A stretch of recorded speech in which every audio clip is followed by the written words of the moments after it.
ఇప్పుడు ప్రపంచ వ్యాప్తంగా భారతీయులు ప్రతి పండుగను మలబార్తో జరుపుకుంటారు. ఎందుకంటే మలబార్ అందిస్తుంది అద్భుతమైన అవకాశాన్ని.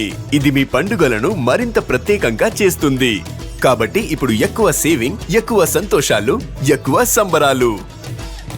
ప్రతి పండుగకు Malabar gold and diamonds. Breaking news. Sydney వన్డేలో రోహిత్ శర్మ, విరాట్ కోహ్లీ అదరగొట్టారు.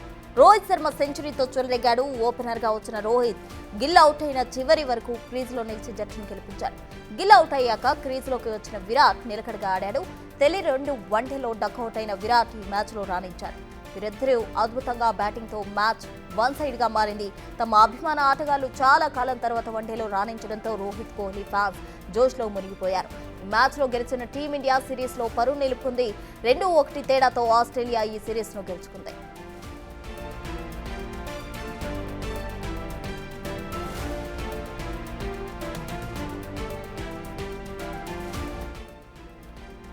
సిడ్నీ వన్డేలో రోహిత్ శర్మ, విరాట్ కోహ్లీ అదరగొట్టారు. రోహిత్ శర్మ సెంచరీతో చెలరేగాడు. అటు ఓపెనర్ గా వచ్చిన రోహిత్ గిల్ అవుట్ అయిన చివరి వరకు క్రీజులో నిలిచి జట్టును గెలిపించాడు. గిల్ అవుట్ అయ్యాక క్రీజులోకి వచ్చిన విరాట్ నిలకడగా ఆడాడు. అయితే తొలి 2 వన్డేల్లో కూడా డక్అవుట్ అయిన విరాట్ ఈ మ్యాచ్ లో రాణించడం జరిగింది. వీరిద్దరూ అద్భుతంగా తమ బ్యాటింగ్ ను నిరూపించుకున్నారు. వీరిద్దరి అద్భుత బ్యాటింగ్ తోటి మ్యాచ్ వన్ సైడ్ గా మారింది. తమ అభిమాన ఆటగాళ్లు చాలా కాలం తర్వాత వన్డేలో రాణించడంతో అటు రోహిత్ కావచ్చు, కోహ్లీ ఫ్యాన్స్ కావచ్చు జోష్ లో మునిగి తేలుతూ ఉన్నారు. ఈ మ్యాచ్ లో గెలిచిన టీమిండియా సిరీస్ లో పరువు నిలుపుకున్నట్టు కూడా మనకు అర్థమవుతోంది. 2-1 తేడాతో ఆస్ట్రేలియా ఈ సిరీస్ ను గెలుచుకుంది.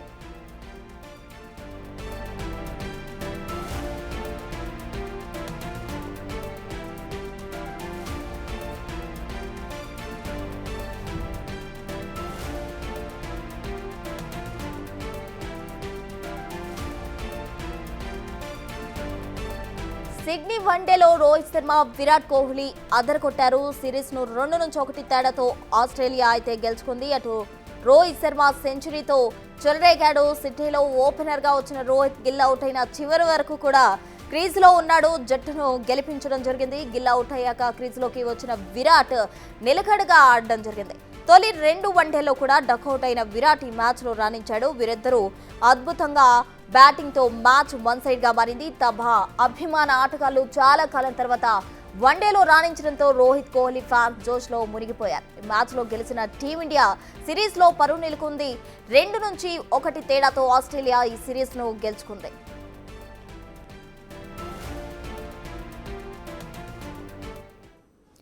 సిడ్నీ వన్డేలో రోహిత్ శర్మ, విరాట్ కోహ్లీ అదరగొట్టారు. దీనికి సంబంధించి బిగ్ టీవీతో మాట్లాడేందుకు స్పోర్ట్స్ అనలిస్ట్ సుధీర్ సిద్ధంగా ఉన్నారు. నమస్తే సుధీర్ గారు. నమస్తే ప్రసన్న, ఎలా ఉన్నారు చెప్పండి. యా ఫైన్ అండి. సో సుధీర్ గారు చెప్పండి, సిడ్నీ వన్డేలో రోహిత్ శర్మ అలాగే విరాట్ కోహ్లీ ఇద్దరు కూడా అదరగొట్టిన పరిస్థితి. అయితే విరాట్ ముందు 2 మ్యాచ్ల్లో కూడా డక్అవుట్ అయ్యాడు. అయితే ఈ మ్యాచ్ లో మాత్రం నిలకడగా ఆడిన పరిస్థితి ఎలా చూడాలంటారు? అదే ప్రసన్న, ఎప్పుడైనా కానీ బ్యాట్స్మెన్ బ్యాటర్స్ అందరూ కూడా జవాబు ఇచ్చేది బ్యాట్ తోటే. అండ్ ఫస్ట్ వన్డేలో ఫెయిల్ అయినప్పుడు మనం డిఫరెంట్ గా మాట్లాడుకున్నాం. సో సెకండ్ అదే అన్నాం కదా, వాళ్ళకు క్లాస్ ప్లేయర్స్, వాళ్ళకు అనుభవం ఉంది. అండ్ ఒక్కొక్కసారి జరుగుతుంటుంది 2 డక్స్ తర్వాత మళ్ళీ ఎలా ఆడాడు వల్ల మనకు క్లియర్ గా కనబడింది.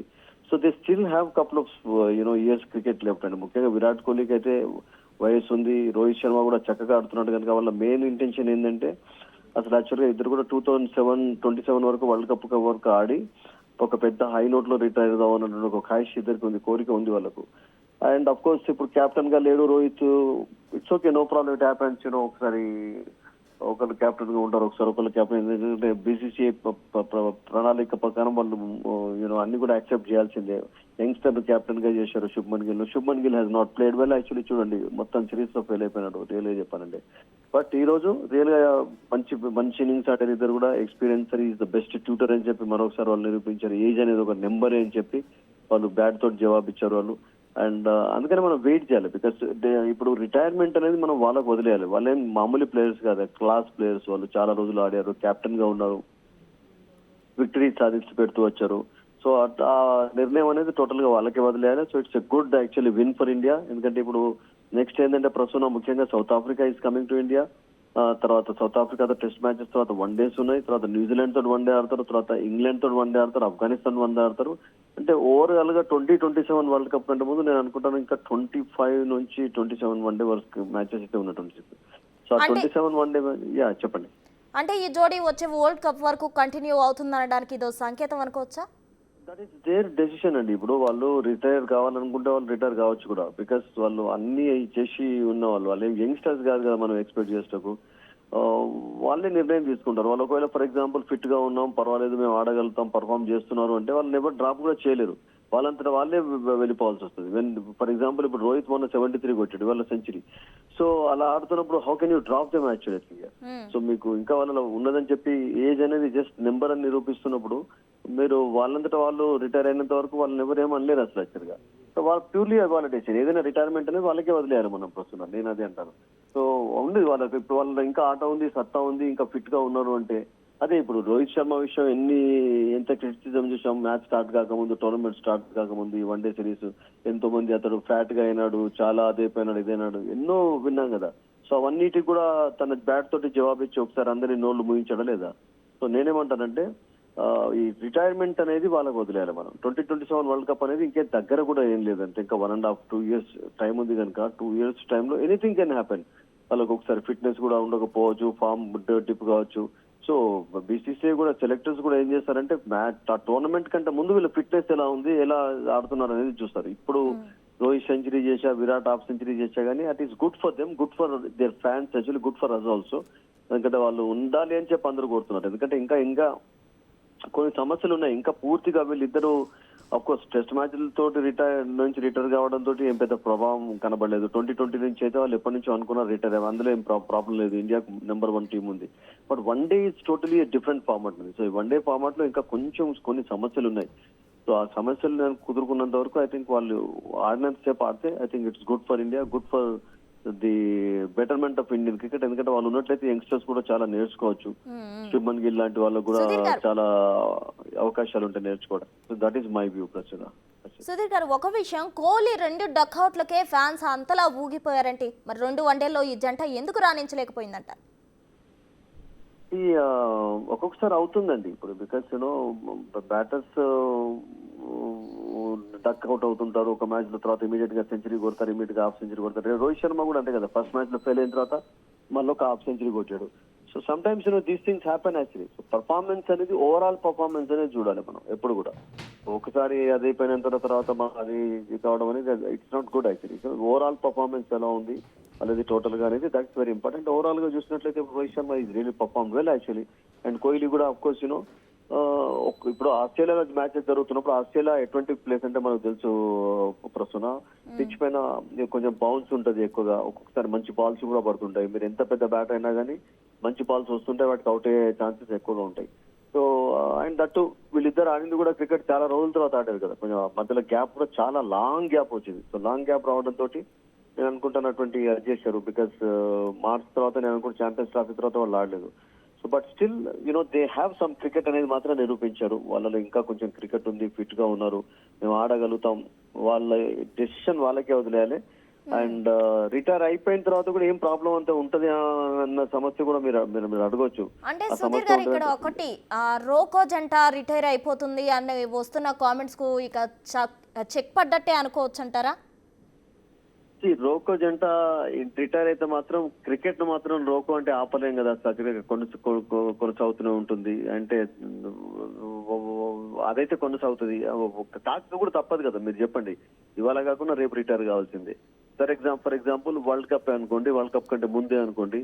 బట్ వరల్డ్ కప్ కంటే ముందు వాళ్ళు పర్ఫార్మ్ అద్భుతంగా చేస్తూ వాళ్ళకు ఒకవేళ ఫర్ ఎగ్జాంపుల్ హై నోట్ పైన ఇంటెన్షన్ నుండి, అంటే ఇప్పుడు కారణం ఏంటంటే ఇప్పుడు చూడండి విరాట్ కోహ్లీకి అన్ని ఉన్నాయి.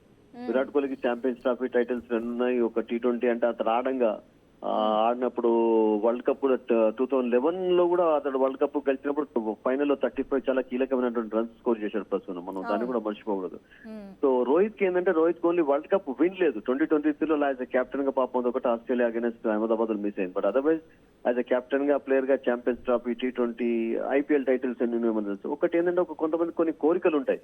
ఇప్పుడు సచిన్ టెండూల్కర్ 200 టెస్ట్ మ్యాచెస్ ఆడినాక ఆడనే లేదా చెప్పండి. సచిన్ టెండూల్కర్ 200 రియల్ గా ఆడేటటువంటి పర్ఫార్మెన్స్ రియల్ గా లాస్ట్ 10 మ్యాచెస్ లో కనపరిచాడంటే కనపరచలేదు. బట్ అయినా కానీ అంటే అతని కొరకు కొంచెం ప్రొలాంగ్ చేయాల్సి వచ్చింది అసలు యాక్చువల్గా. అండ్ చివరికి అఫ్ కోర్స్ అద్భుతంగానే రిటైర్ అయినా డౌట్ లేదు. సో వీళ్ళు పర్ఫామ్ చేస్తున్నప్పుడు మీరు ఫిట్నెస్ మెయింటైన్ చేస్తున్నప్పుడు how can you stop them actually? వాళ్ళు లేరు, పర్ఫామ్ చేయటం లేదు, ఫిట్నెస్ లేదు అంటే మనం వాళ్ళని డెఫినెట్ గా బీసీసీఐ సెలెక్టర్స్ కూడా వాళ్ళు ఈవెన్ శుభన్ కి విషయం మీరు చెప్పండి ప్రశ్న. ఇప్పుడు 3 సార్లు ఫెయిల్ అయినాడు. తర్వాత నెక్స్ట్ మ్యాచ్ లో కూడా ఫర్ ఎగ్జాంపుల్ అంత పెద్ద పర్ఫార్మెన్స్ ఉండదు అనుకోండి, అంత పెద్ద స్కోర్ చేయలేదు కదా ఇవాళ.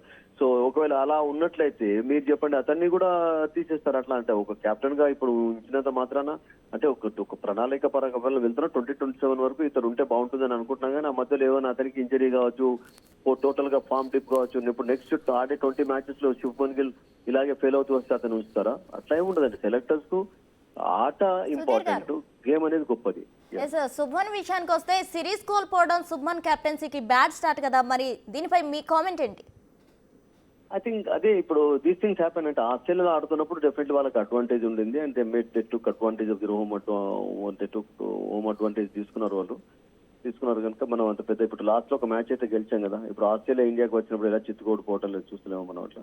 So it's just the beginning అండి. అంటే ఇప్పుడు next Shubman Gill test series లో మాత్రం పర్వాలేదు అనిపించుకున్నాడు. అట్లాగే మనం ఇంగ్లాండ్ 2-2 డ్రా చేసుకున్నారు. తర్వాత మొన్న వెస్టిండీస్ ఓడించారు. రేపు సౌత్ ఆఫ్రికాతో జరిగే సిరీస్, న్యూజిలాండ్ తో జరిగే సిరీస్ లో మీరు అన్నట్టుగా ప్రస్తుతం ఒకవేళ వీళ్ళు ఇలాగే పర్ఫామ్ చేసినట్టయితే అదే కెప్టెన్ గా.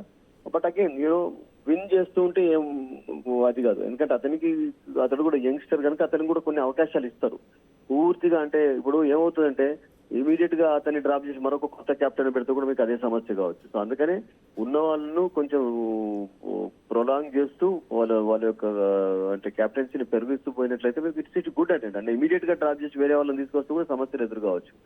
సో అతనికి నేను అనుకుంటాను ఒక మంచి ఎక్స్పీరియన్స్ అయి ఉంటుంది. Is learning because is youngster actually 25-26 years ఉన్నాయి కనుక చాలా వయసు అతని వైపు ఉంది కనుక ఐ థింక్ 2027 వరల్డ్ కప్ వరకు ఇతడే ఉండాలని చెప్పి బీసీసీ అనుకుంటుంది. దానికంటే ముందు ఏదైనా సమస్యలు ఉన్నట్టయితే మీరు అన్నట్టుగా అతను కూడా డ్రాప్ చేయొచ్చు. కంటిన్యూస్ గా ఫెయిల్ అయితే ఎవరిని కూడా ఉంచరు. So that can happen with anyone. But form అనేది కూడా అంటే అతడు ఓన్లీ జస్ట్ ఈ 2-3 మ్యాచెస్ కదా మీరు అన్నట్టుగా. ఇంకా నెక్స్ట్ 7-10 మ్యాచెస్ లో ఇండియా ఖచ్చితంగా ఇట్లా ఓడిపోతూ ఒకవేళ ఫర్ ఎగ్జాంపుల్ అతని ఫామ్ టోటల్ గా డిప్ అయినట్లయితే I think they can definitely think of another captain also. Shreyas Iyer ఉన్నాడు, మీకు Shreyas Iyer played well last match లో చాలా చక్కగా ఆడాడు. So I think there are options ఉన్నాయి ఇండియాకు, 11 కాదు. We have to wait and see. Okay right, thank you Sudheer గారు.